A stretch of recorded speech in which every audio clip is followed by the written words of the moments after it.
ହାତୀପଲର ଉପଦ୍ରବ, ସ୍କୁଲର ପାଚେରୀ ଭାଙ୍ଗି କଲେ ବ୍ୟାପକ କ୍ଷୟକ୍ଷତି, ଭୟରେ ଏଣେତେଣେ ଦୌଡ଼ିଲେ ପିଲା। ହାତୀପଲର ଉପଦ୍ରବ ଜାରି ରହିଛି। ସ୍କୁଲ ପରିସରରେ ପଶି କଲେ ବ୍ୟାପକ କ୍ଷୟକ୍ଷତି। 4 କୁଇଣ୍ଟାଲ ଚାଉଳ ଖାଇବା ସହ ପାଚେରୀ ଭାଙ୍ଗିଲେ। ଏତିକିରେ ଘଟଣା ଘଟିଛି ମୟୂରଭଞ୍ଜ ଜିଲ୍ଲା ମୋରଡ଼ା ବ୍ଲକ ଅନ୍ତର୍ଗତ ଚିଟାମାଟିଆ ଏଭି ଉଚ୍ଚ ବିଦ୍ୟାଳୟରେ।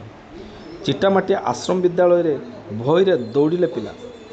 ସୂଚନାଯୋଗ୍ୟ ଯେ ଗତକାଲି ବିଳମ୍ବିତ ରାତିରେ 8 ଟିକିଆ ହାତୀପଲ ପ୍ରଥମେ ଚିଟାମାଟିଆ ଏଭି ଉଚ୍ଚ ବିଦ୍ୟାଳୟରେ ପାଚେରୀ ଭାଙ୍ଗି ପଶି ଗ୍ରିଲ ଓ କବାଟ ଭାଙ୍ଗି ହଷ୍ଟେଲର ମଧ୍ୟାହ୍ନ ଭୋଜନ ପାଇଁ ଥିବା ଚାଉଳ ଖାଇଥିଲେ ବୋଲି କହିଛନ୍ତି ଭାରପ୍ରାପ୍ତ ପ୍ରଧାନ ଶିକ୍ଷକ ଅଶୋକ କୁମାର ସିଂ। ସ୍ଥାନୀୟ ଲୋକେ ଜାଣିପାରି ଘୋଡ଼ାଇବାକୁ ଚେଷ୍ଟା କରିବାରୁ ସେଠାରେ ହାତୀପଲ ବାହାରି ପାଖର ଚିଟାମାଟିଆ ଆଶ୍ରମ ବିଦ୍ୟାଳୟରେ ପାଚେରୀ ଭାଙ୍ଗି ପ୍ରବେଶ କରିଥିଲେ। ହାତୀ ଶବ୍ଦ ଶୁଣି ଶିକ୍ଷୟିତ୍ରୀ ଜ୍ୟୋତ୍ସ୍ନା ମୁର୍ମୁ ପିଲାମାନଙ୍କୁ ଘର ଭିତରକୁ ପଶିବାକୁ କହିଥିଲେ। ହାତୀ କଥା ଶୁଣି ପିଲାମାନେ ଭୟଭୀତ ଅବସ୍ଥାରେ ଏଣେତେଣେ ଦୌଡ଼ି ଘର ଭିତରକୁ ପଶି କବାଟ ଲଗାଇ ଦେଇଥିଲେ। ଭୟରେ ରାତି ତମାମ କେହି ଶୋଇ ନଥିଲେ। ଉକ୍ତ ଆଶ୍ରମରେ 190ରୁ ଅଧିକ ପିଲା, ବର୍ତ୍ତମାନ 45 ଜଣ ପିଲା ଅଛନ୍ତି। ତେବେ ବନ ବିଭାଗ କର୍ମଚାରୀମାନେ ପହଞ୍ଚି ହାତୀପଲକୁ ବହୁ କଷ୍ଟରେ ଘୋଡ଼ାଇଥିଲେ। ଅପରପକ୍ଷରେ ଜଙ୍ଗଲ ପାଖରେ ଥିବାରୁ ଯଥାଶୀଘ୍ର ଉଭୟ ସ୍କୁଲର ପାଚେରୀ ନିର୍ମାଣ ପାଇଁ ଦାବି ହୋଇଛି। ସେହିପରି ଉକ୍ତ ଅଞ୍ଚଳରେ 15ଟି ହାତୀ ଥିବା ସୂଚନା ଦେଇଛନ୍ତି ରେଞ୍ଜର ଘନଶ୍ୟାମ ସିଂ। ମୁଁ ଚିଟାମାଟିଆ ଏଭି ହାଇସ୍କୁଲର ସହକାରୀ। ମୁଁ ଚିଟାମାଟିଆ ହାଇସ୍କୁଲର ଭାରପ୍ରାପ୍ତ ପ୍ରଧାନ ଶିକ୍ଷକ ଅଟେ। କ'ଣ କହିବେ ଯେଉଁ କ'ଣ ଘଟଣା ଘଟିଥିଲା ଗତକାଲି ରାତିରେ?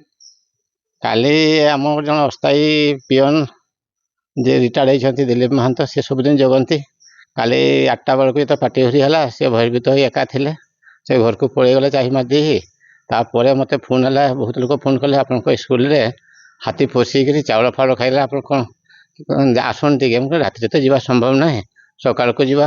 ମୁଁ ଇମିଡ଼ିଏଟ୍ ଆମର ହିନ୍ଦୀ ସାର୍ ଯିଏ ଅଛନ୍ତି ସିଏ, ଆଉ ପ୍ରକାଶ ଚନ୍ଦ୍ର ମହାନ୍ତ ଯିଏ ପୂର୍ଣ୍ଣ ଆମର ହେଡ଼ମାଷ୍ଟର ଥିଲେ, ଯେ କମା ଇଏରେ ଦେହ ଖରାପ ତାଙ୍କର ପୁଅ ଆସିକିରି ସବୁ ଏସବୁ ଜିନିଷ ବିଷୟରେ ମୋତେ ଚାଉଳ ଖାଇଛି ପ୍ରାୟ 3 କୁଇଣ୍ଟାଲ ଚାଉଳ, 4 କୁଇଣ୍ଟାଲ ଚାଉଳ ହେଇଛି।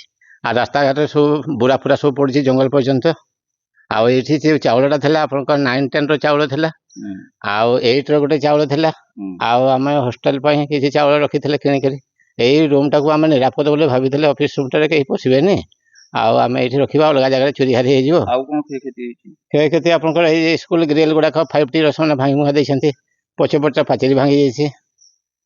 ଆଉ ବହୁତ କ୍ଷୟକ୍ଷତି, ଆମେ ଆଶଙ୍କା କରିଥିଲେ ଆହୁରି ଅଧିକ କ୍ଷୟକ୍ଷତି ହେଇଥାନ୍ତା, କିନ୍ତୁ ଜନସାଧାରଣଙ୍କର ସହଯୋଗ କ୍ରମେ ସେମାନେ ବେଶୀ ସମୟ ରହିଲେ ନାହିଁ। ଆଉ ସେମାନେ ଅଫିସର ପ୍ରଥମ ରୁମ୍ଟାକୁ ଚେଷ୍ଟା କରିଥିଲେ, କିନ୍ତୁ ସେଠି ଷ୍ଟ୍ରଙ୍ଗ ରୁମ୍ଟା ଥିଲା, ଚାବି ଷ୍ଟ୍ରଙ୍ଗ ଥିଲା। ତେଣୁ ଯେଉଁ ପଟଟା ଚାଉଳ ଥିଲା ସେଠି ସେମାନେ ବ୍ୟାକ୍ ସାଇଡ଼୍ରେ ଆମେ ଚାବି ଲଗାଇଥିଲେ ନିରାପଦ ପାଇଁ, ତଥାପି ସେମାନେ ଟାଣିକରି ଭାଙ୍ଗି ଦେଇଛନ୍ତି। ଡେସ୍କ ବେଞ୍ଚ ଭାଙ୍ଗି ଦେଇଛନ୍ତି। ଆଉ ଏଇ ଗ୍ରିଲ୍ ଗୁଡ଼ାକ ଯେଉଁ ପିଲା ଉଠନ୍ତି ରୋ ଗୁଡ଼ାକ ନଷ୍ଟ କରିଦେଇଛନ୍ତି।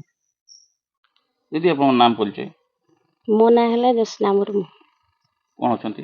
ମୁଁ ଟିଚର ଅଛି, ଏଠି ଆସିଷ୍ଟାଣ୍ଟ ସୁପରିଟେଣ୍ଡେଣ୍ଟ ଭାବରେ କାମ କରେ। କ'ଣ ହେଇଛି ଗତକାଲି ରାତିର ଘଟଣା? ଗତକାଲି ରାତିରେ 10:30 ବେଳେ ଆମେ ଆୱାଜ ଶୁଣିଲୁ। ଦେଇକି ସେଠି ଜଣେ ଭାଇଟା ଆମକୁ ଫୋନ୍ କଲେ, କହିଲା କମ୍ପ୍ଲେକ୍ସକୁ କ'ଣ ହାତୀ ପଶିଛନ୍ତି। ଦେଇକି ମୁଁ କହିଲି କାହିଁ। ଯେତେବେଳେ ଆମେ ବାହାରିଲୁ ସେତେବେଳେ ଦେଖିପାଇଲୁ 3ଟା ହାତୀ ଖାଲି ଆମ ଗଛଗା ଭାଙ୍ଗୁଛନ୍ତି। ହେଲା, ଆମେ ଭାବିଲୁ କେମିତି ପଶିଲେ। ତାପରେ ଦେଖିଲା ବେଳକୁ ଗାଡ଼ି ଫାଡ଼ି ବହୁତ ଆସିଲା, ରେଞ୍ଜର ସାର୍ ମାନେ ଏଇ ଗାଡ଼ି ଫାଡ଼ି ବୋଧେ ଆସିଥିବେ, ଆମେ ସେପଟୁ ଆସିଲୁନି। ତାପରେ ପାଚେରୀ ଦେଖିଲୁ, ଆସିଲା ପରେ ସେମାନେ ପଳେଇ ସାରିଲା ପରେ ଦେଖିଲା ବେଳକୁ ପାଚେରୀ ଭାଙ୍ଗିକି 2 ଜାଗାରେ ପଶି ଯାଇଛି। କେତେ ପିଲା ଅଛନ୍ତି ଏବେ ହଷ୍ଟେଲରେ? ଏବେ ଅଛନ୍ତି 40-45, ଆଉ ପିଲା ଆସି ସାରି ନାହାନ୍ତି। ଆମର ଟୋଟାଲ ପିଲା 190 ଅଛନ୍ତି ଏବେ ଏନରୋଲ। କେତେ ଭୟଭୀତ ଅବସ୍ଥାରେ ଥିଲେ? ହଁ, ବହୁତ ହେଲା, ରାତି ସାରା ଆମେ ଶୋଇନି। ଛୋଟ ଛୁଆମାନେ ଅଛନ୍ତି। ଏବେ ଯେଉଁ ପାଚେରୀ ଭାଙ୍ଗିଛି ପୁଣି ହାତୀ ଆସିବାକୁ ଭୟ ରହୁଛି, କାରଣ ଜଙ୍ଗଲ ପାଖରେ ରହିଛି। ନିହାତି କ'ଣ କହିବେ? ସାଙ୍ଗେ ସାଙ୍ଗେ ତ ଏବେ ପାଚେରୀ ନିର୍ମାଣ ହେବା ବି କଷ୍ଟକର। କ'ଣ କହିବା ପାଇଁ ଚାହିଁବେ?